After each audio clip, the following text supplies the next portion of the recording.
பிரியமான தேவஜனங்களே, நாம் வாழ்கிறதான இந்த உலகத்திலே அநேக நேரங்களிலே நாம் எதிர்பாராத சம்பவங்கள் நடைபெறுகிறதாக இருக்கிறது. நிச்சயமற்றதான சூழ்நிலைகள் அநேகம் நடைபெறுகிறதாக இருக்கிறது.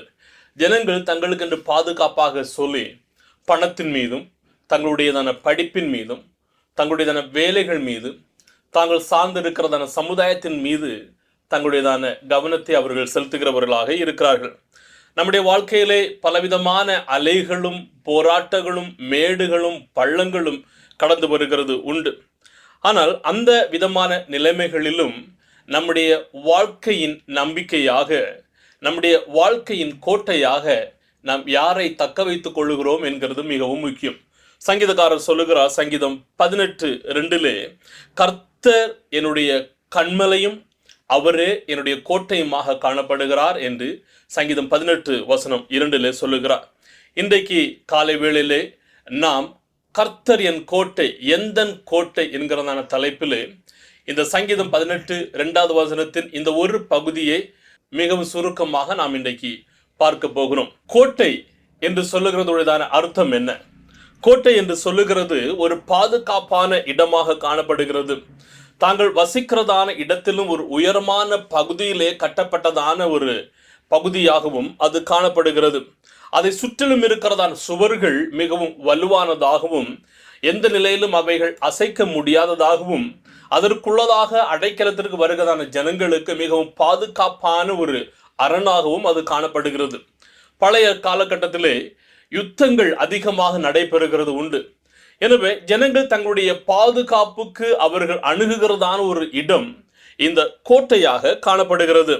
ராஜ்யங்கள் அவர்கள் யுத்தத்திலே காணப்படும் போது ஜனங்களுக்காக ஒரு பாதுகாப்பான இடமாகவும், அந்த காலகட்டத்தில் ஜனங்கள் தங்களுக்கு பாதுகாப்பிற்காகவும் பராமரிப்புக்காகவும் உணவு மற்றும் பலவிதமான வகைகளை அவர்கள் வெளியே செல்லாமல் அதற்குள்ளதாகவே அவர்கள் பல வாரங்கள் அல்லது மாதங்களாக தாங்கள் சேமித்து தங்களுடைய பாதுகாப்பிற்கு வித்திடுகிறதான ஒரு நிகழ்வாகவும் காணப்படுகிறது. அதாவது ஒரு அபாயகரமான சூழ்நிலை வருகிறதான போது, ஒரு பாதுகாப்பற்றதான சூழ்நிலை வருகிறதான போது அடைக்கலத்திற்கும் பாதுகாப்பிற்குமாக கடந்து செல்லுகிறதான ஒரு இடம்தான் இந்த கோட்டையாக காணப்படுகிறது. சங்கீதக்காரர் சங்கீதத்திலே அநேக இடங்களிலே தேவனே என்னுடைய கோட்டை என்று சொல்லி அவர் வர்ணிக்கிறதை பார்க்க முடியும். அவர் சொல்லும்போது சொல்லுவார், தேவன்தான் என்னுடைய அடைக்கலமான இடம், தேவன்தான் என்னுடைய பாதுகாப்பான இடம், தேவன்தான் எனக்காக யுத்தம் செய்கிறவர், தேவன்தான் என்னை எல்லாவிதமான டேஞ்சரான அபாயகரமான சூழல்களிலிருந்து என்னை பாதுகாக்கிறவர் என்கிறதை அவர் உறுதிப்பட சொல்லுகிறார். எனவே நாம் நம்முடைய வாழ்க்கையிலும் இந்த தேவனை கோட்டையாக நாம் தக்க வைத்துக் கொள்ள வேண்டியது அவசியம். என்னுடைய தேவன் என்னுடைய கோட்டை என்கிறதை நாமும் உறுதி அளிக்க வேண்டியது அவசியம். எதற்காக நாம் தேவனை நம்முடைய கோட்டையாக தக்க வைத்துக் கொள்ள வேண்டும் என்று சொன்னால், நமக்கு எதிராக எழும்புகிறதான எதிரிகள் அவர்கள் யதார்த்தமானவர்களாக இருக்கிறது. எபேசியர் 6:12 பார்க்கிறதான போது, மாம்சத்தோடும் இரத்தத்தோடும் அல்ல நமக்கு போராட்டம், துரைத்தனங்களோடும் அந்தகார லோகாதிபதிகளோடும் ஆவிக்குரிய நிலைமையிலே நாம் பல நேரங்களிலே யுத்தங்களை சந்திக்கிறவர்களாக இருக்கிறோம். நம்முடைய தனிப்பட்ட முறையிலே அதை மேற்கொள்ள முடியாது, சமாளிக்க முடியாது. எனவே தேவன் நம்முடைய வாழ்க்கையிலே கோட்டையாக காணப்பட வேண்டும். இரண்டாவதாக, நம்முடைய பெலன் மிகவும் குறுகினது. நாம் அநேக நேரங்களிலே பெலன் அற்றவர்களாக இருக்கிறோம். ஒரு அளவான பெலன் தான் காணப்படுகிறது. அதற்கு அப்புறமாக நம்மால் எதையுமே மேற்கொள்ளவும் முடியாது, எதையுமே சந்திக்கவும் முடியாது. எனவே தேவன் நம்முடைய வாழ்க்கையிலே கோட்டையாக இருக்கும்போது அவரே நம்முடைய அடைக்கலமாக, நம்முடைய பெலனாக காணப்படுகிறவராக இருக்கிறார். மூன்றாவதாக, எதற்காக நாம் தேவனை நம்முடைய கோட்டையாக தக்க வைத்துக் கொள்ள வேண்டும் என்று சொன்னால், அவர் நாம் எல்லாவற்றிற்கும் போதுமானவர். நம்முடைய எல்லா நிலைகளிலும், எல்லா சூழ்நிலைகளிலும், எல்லா இல்லாய்மைகளிலும், எல்லா எதிரான சூழ்நிலைகளை சந்திக்கிறதற்கும் எதிர்த்து யுத்தம் செய்கிறதற்கும் நம்முடைய தேவன் போதுமானவராக காணப்படுகிறார். ஏனென்று சொன்னால் அவர்தான் நமக்கு உண்மையான அடைக்கலமாக காணப்படுகிறார். இந்த நாளிலே நாம் தேவனை நம்முடைய வாழ்க்கையிலே கோட்டையாக தக்க வைத்துக் கொள்ளும் போது என்ன நடைபெறுகிறதாக இருக்கிறது என்கிறதான ஒரு சில காரியங்களை நாம் இன்றைக்கு பார்க்க போகிறோம். முதலாவது, தேவன் நம்முடைய வாழ்க்கையில் அடைக்கலமாக இருக்கும் போது என்ன நடக்கும்? முதலாவது, அசைக்க முடியாத பாதுகாப்பை நாம் பெறுகிறவர்களாக இருக்கிறோம். சங்கீதம் 46:1 சொல்லுகிறது, தேவன் நமக்கு அடைக்கலமும் பலனும் ஆபத்து காலத்தில் அனுகூலமான துணையுமானவர். பாருங்க, சங்கீதக்காரர் சொல்லுகிறார், என்னுடைய சோதனையின் வேளையிலே, என்னுடைய வேதனையின் வேளையிலே, என்னுடைய பாடுகளின் மத்தியிலே தேவனுடைய அடைக்கலமாக, கோட்டையாக அவர் காணப்படுகிறவராக இருக்கிறார். என்னுடைய வாழ்க்கையில சூழ்நிலைகள் எல்லாமே அது நிலை அற்றதாக இருக்கும், எல்லாமே அசைந்து கொண்டிருக்கிறதாக இருக்கும். சூழ்நிலைகள் எனக்கு எதிராக கடந்து வந்து என்னை அசைத்து கீழே தள்ளுகிறதாக இருக்கும். ஆனால் இந்த தேவன் என்னுடைய வாழ்க்கையில ஒரு கோட்டையாக காணப்படுகிறார் என்று சொன்னால், நான் அசையாமல் உறுதியாக நான் நிலை பெற்றிருக்கிறவனாக காணப்படுவேன் என்று சங்கீதக்காரன் இதில் சொல்லுகிறார். ஏசாயா 41:10 நமக்கு கொடுக்கப்படுகிறதான வாக்குத்தத்தத்தை பாருங்கள். பயப்படாதே, நான் உன்னுடனே இருக்கிறேன், திகையாதே, நான் உன் தேவன், நான் உன்னை பலப்படுத்தி உனக்கு சகாயம் பண்ணுவேன், என் நீதியின் வலது கரத்தினால் உன்னை தாங்குவேன். ஆண்டவர் உங்களுக்கு போராட்டம் வராது என்று அவர் சொல்லவில்லை.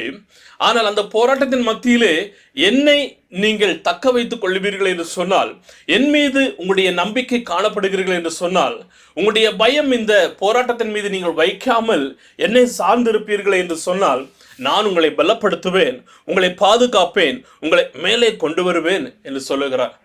எனவே சங்கீதக்காரன் சொல்லுகிறதை பார்க்க முடியும்.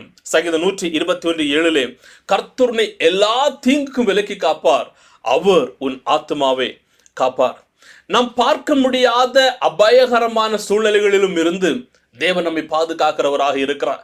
நாம் பார்க்கிறதான, நமக்கு எதிரிட்டு வருகிறதான எல்லா எதிரியின் சூழ்ச்சிகளில் இருந்தும் இந்த தேவன் நம்மை பாதுகாக்கிறவராக இருக்கிறார்.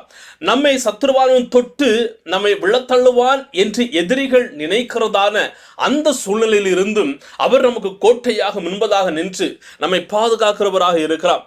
எனவே நீங்கள் வெளியே காணப்படுகிறதை போல சூழ்நிலைகளிலே காணப்படுகிறது இல்லை, உங்களுக்காக பாதுகாப்பு அரணாக தேவன் உங்கள் முன்பதாக காணப்படுகிறவராக இருக்கிறார்.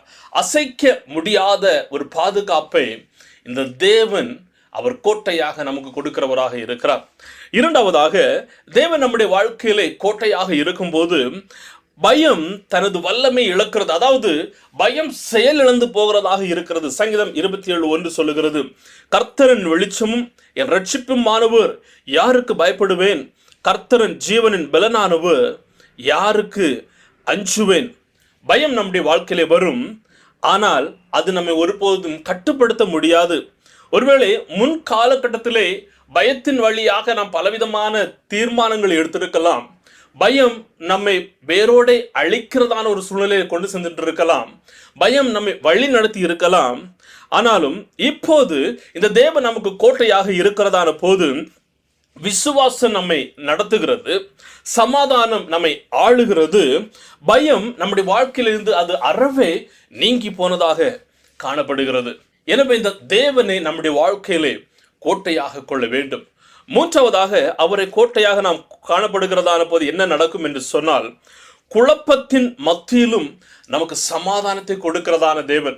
இந்த தேவன் கோட்டையாக இருக்கும்போது குழப்பங்கள், பாடுகள் மத்தியிலும் சமாதானத்தை கொடுக்கிறார். பிலிப்பியர் 4:7 சொல்லுகிறது, அப்பொழுது எல்லா புத்திக்கும் மேலான தேவ சமாதானம் உங்கள் இருதயங்களையும் உங்கள் சிந்தைகளையும் கிறிஸ்து இயேசுவுக்குள்ளதாக காத்துக்கொள்ளும். இந்த காத்துக்கொள்ளும் என்று சொல்லுகிறதான வார்த்தை மிகவும் விலையேறப்பட்டதான ஒரு வார்த்தை. ஒருவேளை அந்த காலங்களிலே இந்த இராணுவ பதங்களிலே பயன்படுத்தப்பட்டதான ஒரு வார்த்தையாக இருக்கிறது. காத்து கொள்ளுகிறதான ஒரு சூழ்நிலை, முழுவதுமாக காத்து பத்திரப்படுத்துகிறதான ஒரு சூழ்நிலை. இந்த தேவன் அவர் நம்மை காத்து கொள்ளுகிறதான ஒரு சூழ்நிலையாக இருக்கிறார். நம்முடைய வாழ்க்கை காத்து கொள்ளப்படுகிறது, நம்முடைய இருதயம் காக்கப்படுகிறது, நம்முடைய சூழ்நிலைகளிலிருந்து நாம் காக்கப்படுகிறோம், நம்முடைய எதிரிகளிலிருந்து நாம் காத்து கொள்ளப்படுகிறோம். எல்லா நிலைகளிலும் அவர் நம்மை காத்து கொள்ளுகின்றதான தேவனாக காணப்படுகிறார். நாம் என்ன செய்வோம்?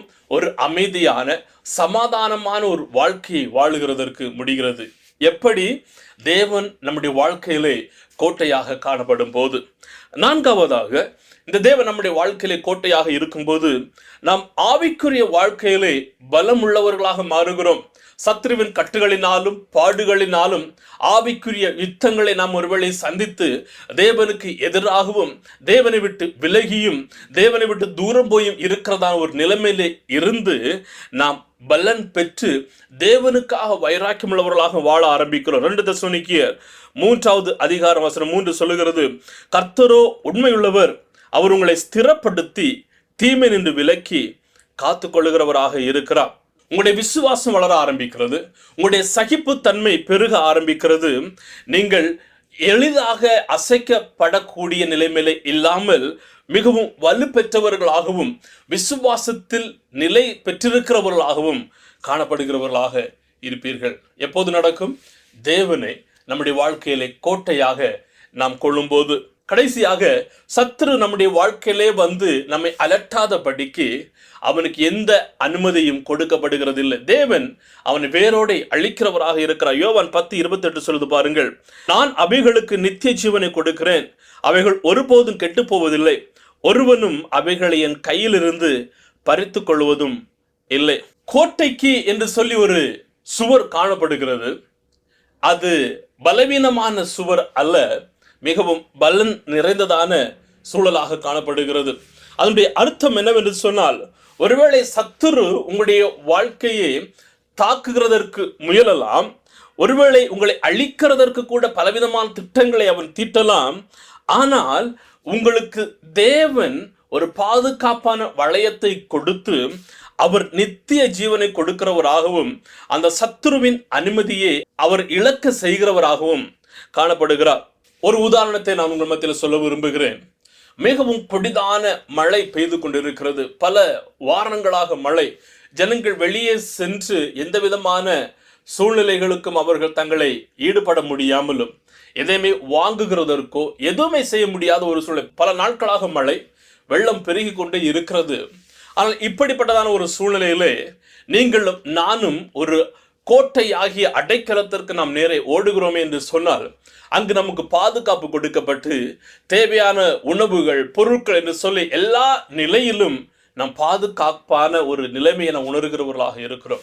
அதே போலதான் நாம் தேவனுடைய கோட்டைக்குள்ளதாக கடந்து வரும்போது, தேவனை நம்முடைய கோட்டையாக நாம் வைக்கிறதான போதும் நம்முடைய வாழ்க்கையிலே பாதுகாப்பு உறுதி, நம்முடைய வாழ்க்கையின் தேவைகளும் சந்திக்கப்படுகிறதாக இருக்கிறது.